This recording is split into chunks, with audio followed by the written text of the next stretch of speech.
Chapter 30.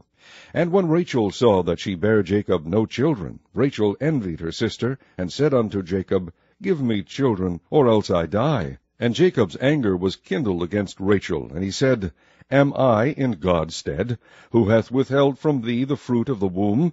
And she said, Behold, my maid Bilhah, go in unto her, and she shall bear upon my knees, that I may also have children by her. And she gave him Bilhah, her handmaid, to wife. And Jacob went in unto her. And Bilhah conceived, and bare Jacob a son. And Rachel said, God hath judged me, and hath also heard my voice, and hath given me a son. Therefore called she his name Dan. And Bilhah, Rachel's maid, conceived again, and bare Jacob a second son. And Rachel said, With great wrestlings have I wrestled with my sister, and I have prevailed. And she called his name Naphtali. When Leah saw that she had left bearing, she took Zilpah her maid, and gave her Jacob to wife. And Zilpah, Leah's maid, bare Jacob a son. And Leah said, A troop cometh, and she called his name Gad. And Zilpah, Leah's maid, bare Jacob a second son. And Leah said, Happy am I, for the daughters will call me blessed. And she called his name Asher. And Reuben went in the days of wheat harvest, and found mandrakes in the field, and brought them unto his mother Leah. Then Rachel said to Leah, Give me, I pray thee, of thy son's mandrakes. And she said unto her, Is it a small matter that thou hast taken my husband? And wouldest thou take away my son's mandrakes also?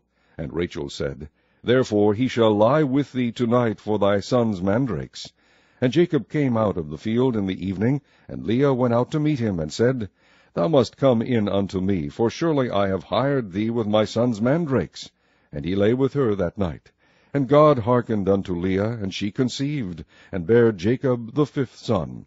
And Leah said, God hath given me my hire, because I have given my maiden to my husband. And she called his name Issachar. And Leah conceived again, and bare Jacob the sixth son. And Leah said, God hath endued me with a good dowry. Now will my husband dwell with me, because I have borne him 6 sons. And she called his name Zebulun. And afterward she bare a daughter, and called her name Dinah. And God remembered Rachel, and God hearkened to her, and opened her womb. And she conceived, and bare a son, and said, God hath taken away my reproach. And she called his name Joseph, and said, The Lord shall add to me another son. And it came to pass, when Rachel had borne Joseph, that Jacob said unto Laban, Send me away, that I may go unto mine own place, and to my country. Give me my wives and my children, for whom I have served thee, and let me go. For thou knowest my service which I have done thee. And Laban said unto him, I pray thee, if I have found favor in thine eyes, tarry, for I have learned by experience that the Lord hath blessed me for thy sake. And he said, Appoint me thy wages, and I will give it. And he said unto him, Thou knowest how I have served thee, and how thy cattle was with me. For it was little which thou hadst before I came, and it is now increased unto a multitude. And the Lord hath blessed thee since my coming. And now when shall I provide for mine own house also? And he said, What shall I give thee? And Jacob said, Thou shalt not give me anything. If thou wilt do this thing for me, I will again feed and keep thy flock. And I will pass through all thy flock today, removing from thence all the speckled and spotted cattle, and all the brown cattle among the sheep, and the spotted and speckled among the goats, and of such shall be my hire. So shall my righteousness answer for me in time to come, when it shall come for my hire before thy face. Every one that is not speckled and spotted among the goats, and brown among the sheep, that shall be counted stolen with me.